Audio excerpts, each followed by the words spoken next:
के बाद जो जी, कानून उसमें होना चाहिए।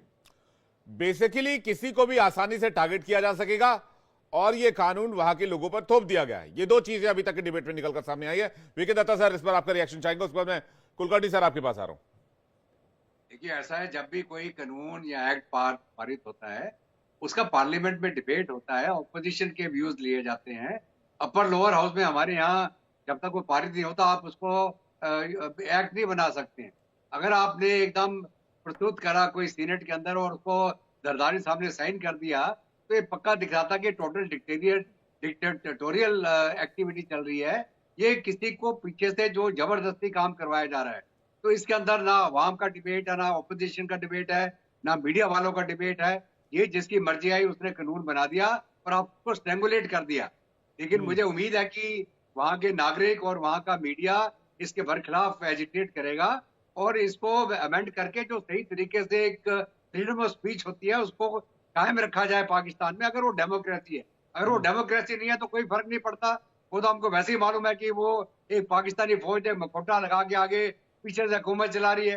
तो ये बेटरमेंट ऑफ द कंट्री यही है कि साहब आप डेमोक्रेसी वापस लाएं पाकिस्तान में, जी, सही जमहूरियत लाएं, अपने अवाम बहुत की भलाई ऑप्टिमिस्टिक है सर आप पाकिस्तान को लेके। अवाम की मैं तरक्की। मैं दत्ता सर बहुत ऑप्टिमिस्टिक हैं आप पाकिस्तान को लेके। मैं इसके लिए आपकी तारीफ करना चाहूंगा। दुनिया को इतनी उम्मीद नहीं जितनी उम्मीद है दत्ता सर आपको है पाकिस्तान को लेकर। और देखिए जाफरी साहब भी इस पर मुस्कुरा रहे हैं। कुलकर्णी सर का रिएक्शन चाहूंगा, उसका जाफरी सर आपके पास आ रहा हूं रिएक्शन के लिए। कुलकर्णी सर। विवेक एक विडंबना है पाकिस्तान के अंदर कि जब भी पाकिस्तान में लोकतंत्र होता है, चाहे वो जुल्फिकर अली भुट्टो के वक्त हो या अब शहबाज शरीफ के वक्त हो, हर हमेशा फौज जो है वो पीछे से रिमोट से कंट्रोल करके इनके द्वारा ही लोकतंत्र का गला घोटने की कोशिश करती है। ये जो पेशा एक्ट का है, अभी 2025 है, इसके अमेंडमेंट के साथ जिस प्रकार से उनके जरदारी साहब ने दस्तखत किया और अपना उन्हीं का जो लड़का है वही बरखिलाफ है, पीपीपी ही आवाज उठा रही है इसके बरखिलाफ, यहाँ पे एक लोग क्या कर रहे हो इसके। तो आप समझ सकते हैं पाकिस्तान के अंदर ये काला कानून लाने का मकसद एक ही है, गला घोटना, फ्रीडम ऑफ स्पीच का गला घोटना। और ये कोई नहीं कह रहा, अब्बासी जो नवाज शरीफ का राइट हैंड है वो कह रहे हैं कि साहब ये हम लोग कानून लाए हैं क्योंकि हम फ्रीडम ऑफ एक्सप्रेशन नहीं चाहते हैं। We do not want anybody to say all this against Pakistan. Of course fake news हुआ, सोशल मीडिया है, ये होगा, इसमें कोई शक नहीं, पर तरीके अलग अलग होते हैं। पर ये जो कानून पाकिस्तान में लाया गया है इसका मकसद एक है, फ्रीडम ऑफ स्पीच, यानी कि जो भी सच बोलेगा उसका गला घोटना और उसको 3 साल के लिए सजा देना, चाहे वो 7 साल के घटा के 3 साल कर दी, 20 लाख, उसका किसी ना किसी तरीके से एक तरीके से उसको गद्दार साबित करके जेल में डालना और उसका पूरी जिंदगी खत्म करना, यही कारण है। इसको लेकर के जरूर क्यों लोग रास्ते पे उतर आए, रास्ते में लोग इसलिए उतर आए कि कोई ये नहीं कहता कि सोशल मीडिया बिल्कुल ही दूध का धुला हुआ है, नहीं है, फेक न्यूज है, सोशल मीडिया में खराबी है, लेकिन ये तरीका नहीं है कि जो सच बोलता है उसको आप जेल में डाल दो और ये इस तरह के ड्रैकोनियन लॉज ले आओ, पेका को अमेंड करा करके ले आओ, अपने फेडरल इन्वेस्टिगेशन एजेंसीज के द्वारा इसकी तहकीकात करो और सजा दिलाओ। ये गलत है। अब मुझे पूरी उम्मीद है कि जाफरी साहब भी जानते हैं और इस बात से यकीन करते हैं कि जरूर कानून होना चाहिए, पर इस तरह का ड्रैकोनियन लॉ नहीं होना चाहिए जिससे कि लोगों को यह लगने लगे कि उनकी सच्चाई पे एक तरीके से पाबंदी आ गई है और लोग सच नहीं बोल सकते पाकिस्तान के अंदर। और पाकिस्तान में it be totally army and martial law emergency एक तरीके से डिक्लेयर कर दी गई है कि जो बोलेगा पाकिस्तान में किसी के बरखिलाफ उसको सजा दे दी जाएगी। अच्छा, मैं इसमें 2-3 चीजें थोड़ा सा वक्त लूंगा आपका। 2 चीजें हैं जी। एक तो I want to make my position clear, और मैं पहले भी कह चुका हूं कि current form of PECA law जो है मैं उसके साथ कंप्लीटली एग्री नहीं करता। और मुझे उम्मीद इस वजह से है, होपफुल ऑन दिस रिगार्ड, क्योंकि हम लोगों ने पहले भी इस पे फाइट करके, जर्नलिस्ट कम्युनिटी ने हम लोगों के जो हमारे प्रोसेसेस हैं उसके अंदर हमने इसके अंदर काफी चेंजेस लेके आए हैं। मगर जैसे कि कुलकर्णी साहब फरमा रहे थे कि ऐसे नहीं होना चाहिए, और कुछ चीजें बहुत अज्यूम कर रहे हैं कि सिर्फ सच बोलने वालों का मुंह बंद करने के लिए जो है ये लॉ बनाया गया है, लेकिन ऐसा नहीं है।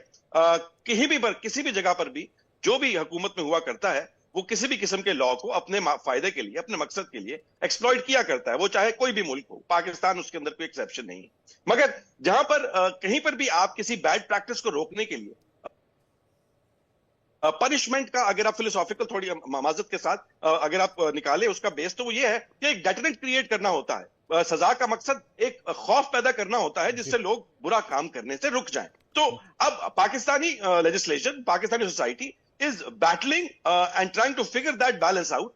इसके अंदर जो जरूरत है, जिसके ऊपर पाकिस्तान में बड़ी विगरस डिबेट चल रही है और एहतजाज भी हो रहे हैं, और रोजाना टीवी के ऊपर बैठकर पीका लॉ को सवियरली क्रिटिसाइज किया जा रहा है, जो कि एक हेल्दी सोसाइटी का जो जिसे आप कह लें शाखसाना है, वो ये है कि भाई हम लोगों को साहब फेक न्यूज डेटरेंस को कैसे डिफाइन क्रिएट करना है। करेंगे? जो कमेटीज बनाई गई हैं, आप कह रहे हैं कि बिल्कुल जो कोई इसके अंदर एक जो सराय दरमियान में कोई जगह नहीं है, बस उठा जी। लिया तो कोई पूछने वाला नहीं। जाफरी साहब, आप कह रहे हैं उसकी- डेटरेंस क्रिएट कर रहे हैं। डेटरेंस कैसे क्रिएट कर रहे हैं? एक पत्रकार को आप टेररिस्ट बता रहे हैं, आतंकवादी बता रहे हैं, आप बताएं ना, ये आप भारत डेटरेंस में क्रिएट बैठे हो रहा हैं। है। आप अरे भाई, कैसे इस बात डेटरेंस का क्रिएट फैसला करना है, करेंगे सीधे इमरजेंसी कि घोषित कर फेक दीजिए। न्यूज़ कौन सी है और नहीं है? आप आपातकाल घोषित कर दीजिए। पत्रकार को आप सीधे सीधे कह रहे हैं ये टेररिस्ट है। सीनियर जर्नलिस्ट को आपने सराइकी ऐसा को कोई उठाया और नहीं कहा किसी कि ये पत्रकार को टेररिस्ट कहा है। टेररिस्ट, आप वो जिसको आतंकवाद रात के को- चार्जेस रात लगाए को आपने जिस उस पर। कोई पत्रकार पर आतंकवाद के की आप चार्जेस बात कर रहे लगाता है? हैं, उसने कौन सा पत्रकार की बात कर रहे हैं आप?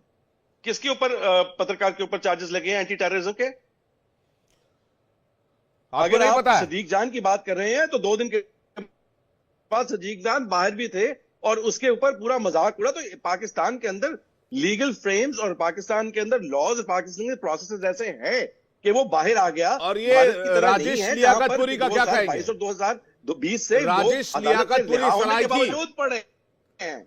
राजेश लियाकतपुरी सराइकी, जो सराइकिस्तान की बात भी करते हैं। आपकी आवाज कट रही है, मुझे ना बहुत कट कट के आ रही है विवेक आपकी आवाज।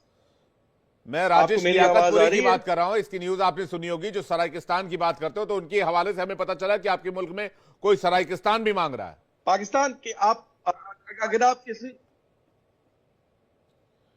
जी, ऐसा कुछ नहीं है। पाकिस्तान के अंदर सराइकी सूबे के हवाले से बात चल रही है, जो कि पाकिस्तान की पार्लियामेंट के अंदर भी डिबेट है। पाकिस्तान के पार्लियामेंट ने उसके लिए रेजोल्यूशन भी पास कर दिया हुआ है सराइकी सूबा देने के हवाले से। तो वो कोई सबवर्सिव मूवमेंट नहीं है। और पाकिस्तान के अंदर जो लोग आपके मुल्क के अंदर भाई, बैठकर पत्रकारों अगर पर पाकिस्तान के आतंकवाद, कॉन्स्टिट्यूशन टेररिज्म के को चार्जेस वायलेट लगाना, करेंगे, ये कहां से तो उनके justify खिलाफ होगा? लीगल कार्रवाई बहरहाल, होगी।